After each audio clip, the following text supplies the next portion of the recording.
Hi, hello, and welcome to MAT 120 Intermediate Algebra, Section 4.6 Special Factor Patterns. In 4.5, we talked about normal factoring, factoring trinomials, but these are special patterns that come up. And the first special pattern I want to show you is called difference of um, squares. It's on page 257 if you have a book. Of all the special patterns, this is probably the one you want to recognize the most.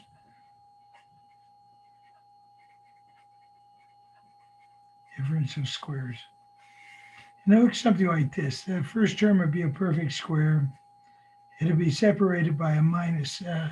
And difference means the answer to a subtraction problem. So that's why that's going to be subtraction. And this will be a square. So it has square separated by a minus sign and then another square.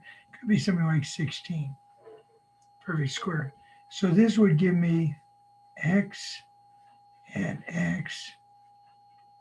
If we did the x method, we would have negative 16 here. And we don't have a middle term. And it's easy to recognize this pattern because there are only two terms and it has a minus sign. So there is no middle term there. So the only way this could happen is for this to be a 4 and a 4, a positive 4 and a negative 4. This would multiply to give me the negative 16. It would add up to 0. So this has to be a positive 4 and a negative 4. But if we don't have to do this difference of this x method, we could kind of just look at it and kind of see, oh, perfect square, x and x. Perfect square, 4 and 4. Signs opposite, plus and minus to get a negative sign. So let's try another one. Maybe we have something like this. 4x squared minus 25. So on this little table here, I have, these are our perfect squares. 1, 4, 9, 16, 25, 36, 49, 64, 81, 100. Those are our perfect squares. If you look at a multiplication table, going diagonally down, those are your perfect squares. 8 times 8, 9 times 9, 10 times 10.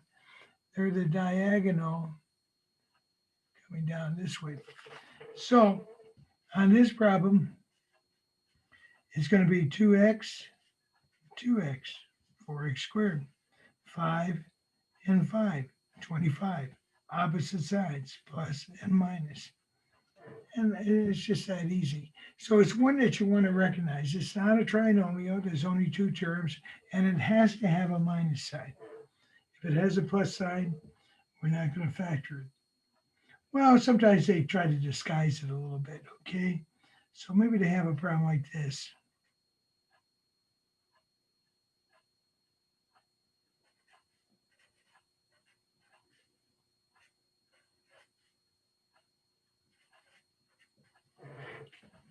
Okay, so this just looks like a regular problem. And whenever you try to do a regular problem, you can look for a common factor. So maybe you say to yourself, oh, I can take out a 2, and they both have a y4, so I can take out y to the 4th power. And so I end up with, if I take out 2 and a y to the 4th, if I multiply that by x squared, I get this first term minus 2 and the 8 is 4, and y to the 4th times 1 is y to the 4th. But when it's factored out, all of a sudden this appears, this pattern appears. So now I want to factor that down a little bit more. So this is going to be x and x, 2 and 2, plus and minus.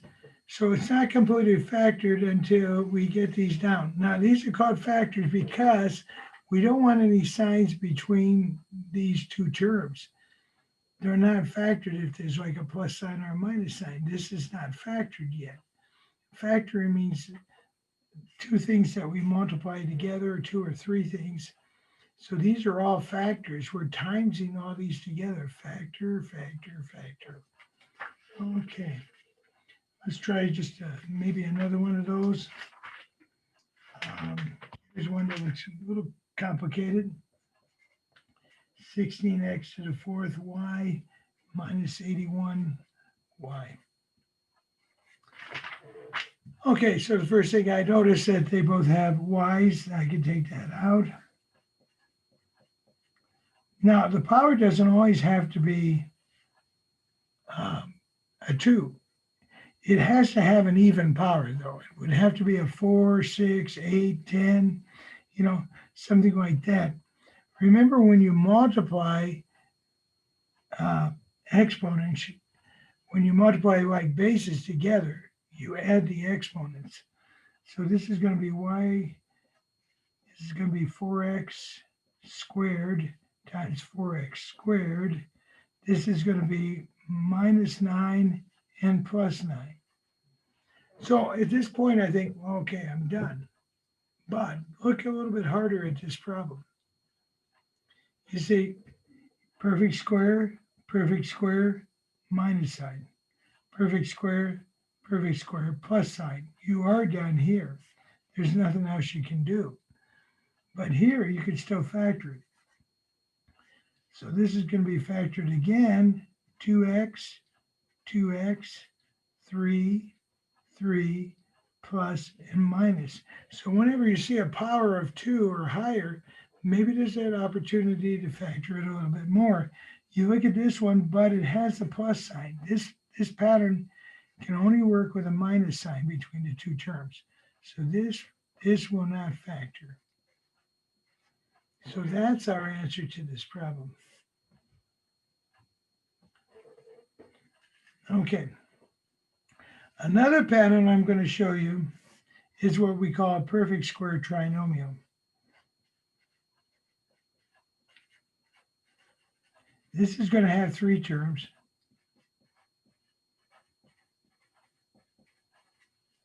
Okay, first term might be a square or something like that. Next term could either have a plus or a minus, it doesn't really matter. And then a number. So it looks like it's just an ordinary, and in fact, if you wanted to, you could just factor this with an X method. You could just say, okay, this is 25, the middle term is 10, 5 plus 5 is 10, and 5 times 5 is 25. And you could write this as x, and x plus 5, and then write it as x plus 5 squared, because both parentheses are the same. But with the perfect square trinomial, we can take the trinomial down to this step without doing this and this. We can eliminate those 2 steps. We always try to, in math world, try to do something faster. So first of all, I want to recognize this. I take the square root of 25, which is 5, and I double it, and that equals the middle term. This has to be a 10. If this was a 12 or something like that, it wouldn't work. So square root of 25, doubled, 10. This is the perfect square trinomial. So here's how I do it. I say the first term gives me the x. The middle term gives me the sign plus this sign right here. The last term gives me the root. Square root of 25 is 5, and I give it the square. First term gives me the x. Middle term gives me the sign. Last term gives me the number, and I give it the square. Just a little saying I came up with, helps me remember. First term gives me the x, middle term the sign, last term the number, and I give it the square. We're going to use this pattern later on in the next course when we work with circles and hyperbolas and ellipses and all that kind of good stuff. So we do use this pattern. All right, so let me try another one with you. What if we had something like this?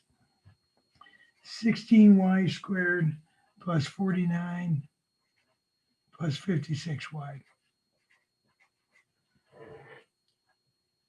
Well, it doesn't look like anything, and I might just jump right into this last term, and That's not a square. But remember, these should be in descending order. So the first step is to put them in descending order. Y squares, then y's, and then numbers. Okay, I look at the outside term, it's a perfect square, and this term is a perfect square. So off to the side, I'm going to think, let me do this on a little sheet of paper here. I'm going to think, okay, square root of 16 is 4. The square root of 49 is 7. I'm going to multiply these two terms together, that's 28. And then I'm going to double it, multiply by 2, I get 56. And that should be the middle term. If it is, this is a perfect square trinomial. Perfect square trinomial, PST. Okay, anyhow, 49 is 7, 4 times 7 is 28, doubled, 56. So I know it's a perfect square trinomial, so now I'm going to break it down. I'm not going to do the x method. I'm not going to do other factoring. I'm going to say first term gives me the y, the 4y. Middle term gives me the sign. Last term gives me the number, and I give it the square. See, and I got to factor down. So this means 4y plus 7 times 4y plus 7. A little difference if it was written this way, then this would be 4y plus 7, 4y minus 7. See, difference of squares. So two different patterns. Easy to recognize this one. They're both perfect squares too, but only two terms. You're missing the middle term. Here you have the middle term. This is the one we're factoring right there. So perfect square, that means that both of these were the same. 4y plus 7, 4y plus 7. Okay, you're saying, why are we going to do this? Well, later on, we're going to try to solve these problems, and we're going to apply these to different things. So that's why we want to get better at this. Okay, let me give you one more of these. Here's one that's all messed up.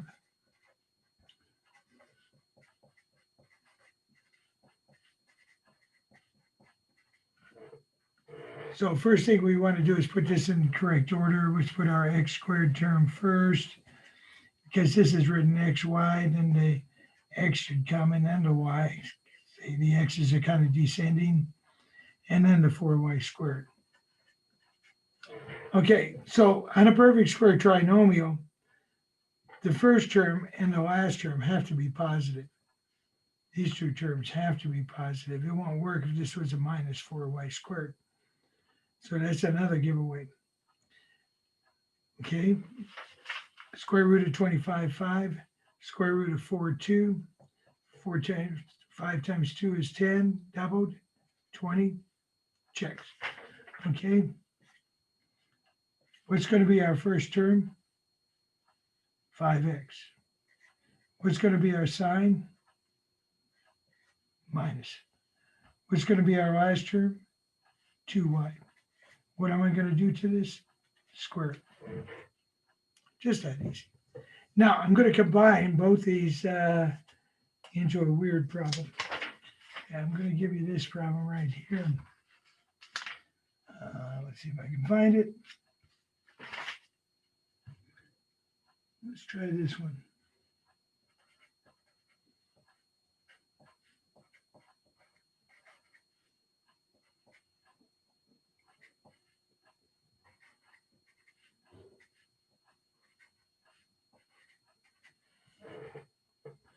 Okay, this is a pretty hard problem to factor. Your first inclination might be to do this, pair them. Okay, so you take out a c out of here, you get a c plus 4. But nothing to come out of here. Then you say to yourself, oh, well, wait a minute. Perfect square, minus sign, 2d, and 2d, and 3p, and 3p, plus and minus. But they should have had a 4d, huh? But nothing really can come out of that. It's just a mess that you turned into a bigger mess. So that won't work. Okay, but you did see this pattern, so you think this pattern's in there. Well, it is, but it isn't obvious. So let's write this problem down again. So we're used to pairing things, putting things into two things in a parentheses.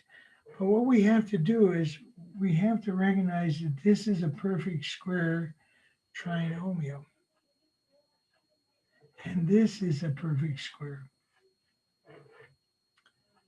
Let's see if it is a perfect square trinomial. I'm just going to put a little paper down here.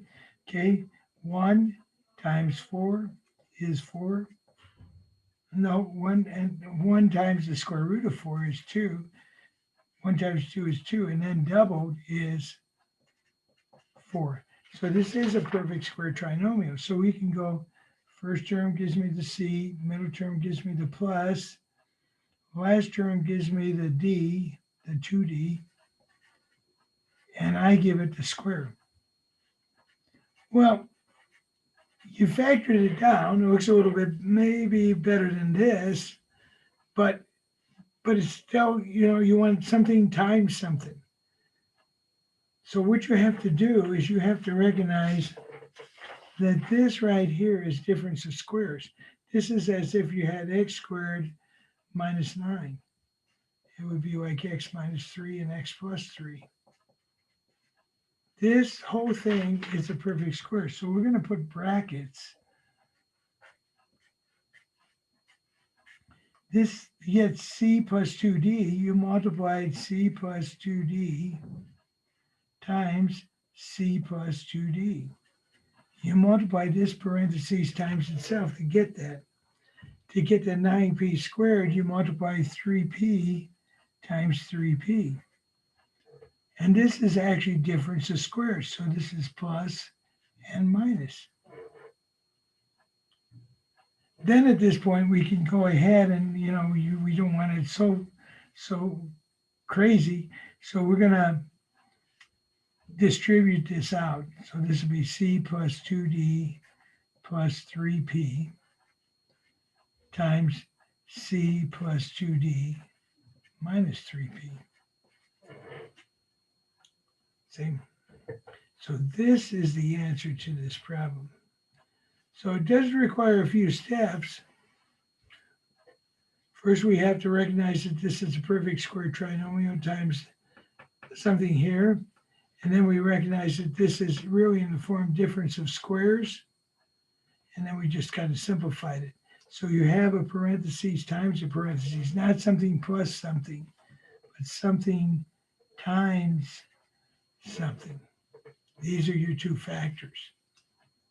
Okay, so that's a little bit harder problem, granted.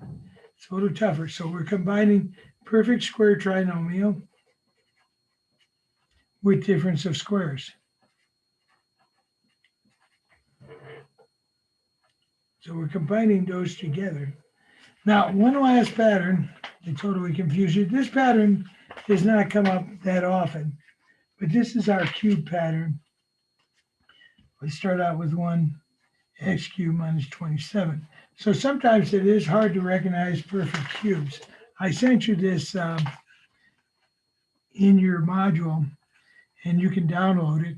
Here's your perfect cubes, 1, 8, 27, 64. And it's 4 times 4 times 4 is 64. Yes, 8 times 8 is 64, but 4 times 4 times 4 is also 64. 5 times 5 times 5 is 125, 216, 343, and so on. Here's your perfect fourths, fifths, sixes, if you ever wanted them, and you might need them later on. So if you have the cube root of 8, you have an 8, and you're looking for the root number 2. So if you have the number and you're looking for its root number, it's 2. If you have the number and you want to cube it, 2 to the third power is 8. So you can use this little chart. So let's go back to the chart. Here's 27. The root number of 27 is 3. So we could break this down. Now, this is the way the pattern works. First term gives you the x. You take the cube root of x cubed. The middle term, you take the same sign. And then this is a 3, the cube root. Now, the next parentheses is what we call a square, abbreviating, double, not double, opposite, square. The square, opposite, square. So this is a square, opposite, square. So this is going to be the first term squared. Going to multiply these two terms together, x times -3. That's -3x. And we're going to write the opposite sign. Instead of -3x, we're going to put +3x. So these always have opposite signs. This one takes on the original. And then the last term is this -3 squared. -3 times -3 is a +9. So I know what you're thinking. You're saying, well, let's factor this down. Perfect square, perfect square. So square root of 3 and 9 is 3, but 3 doubled is 6. This is in the 6. So this is not a perfect square trinomial. It's not a perfect square trinomial. This is your answer right there. Now, I remember when I first saw this, I didn't think that x minus 3 times this mess would give me x cubed minus 27. But it does. And you can verify it too by multiplying it out. So this will actually multiply to give you that original problem. You know, you might have thought it was something like x minus 3 cubed or something like that, which makes sense, but it doesn't work. This is the only combination. So let's try another one of those. Let's make it a little bit harder. 8x cubed minus, let's put 125 here. So the cube root of 8 is 2. And this would give me an x minus, same sign, 5. So I take the cube roots of these things. 8, 2, 125, 5. Now, square, opposite. Now, for opposite, what I mean is I'm going to have to multiply 2x times the -5. I'm pretending like I'm multiplying those together. 2x times -5 is -10x, but I want the opposite plus. By the way, this could have a plus sign. I'll show you in a second. And then the last term, I have to square it. So a -5 times a -5 is a +25. You see that last term is always positive. These powers have to add up to 3. These numbers have to multiply to give you 125, the last one.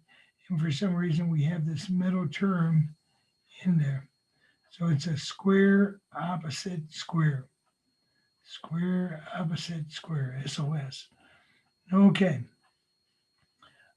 If this is a plus sign here, then this is a plus sign here, and this is a minus sign there. So that's a cube pattern. Something that comes up once in a while. It's not something you see every day. Let's try one last one. X cubed minus 64. This is kind of a tougher one because students recognize it as an 8. So this is x minus not 8, but 4. 4 times 4, 4 cubed is 64. Squared, let's make this a plus sign just to be different. Opposite, this is going to be minus, multiply these together, 4x, and then square the last term, plus 16. So work on these, try problems out of this set. And these are your kind of special patterns. Like I said, if you don't remember any of them, you're not very good at them, at least, at least recognize difference of squares. At least recognize that pattern because that one comes up the most. So you want to recognize that. I don't know what I did with it. But anyhow, recognize this pattern right here. X squared minus 4. X minus 2, x plus 2. That's the one you should recognize the most. Cubes, wonderful. Perfect square trinomial is wonderful, but this is the one you want to recognize the most. Alrighty.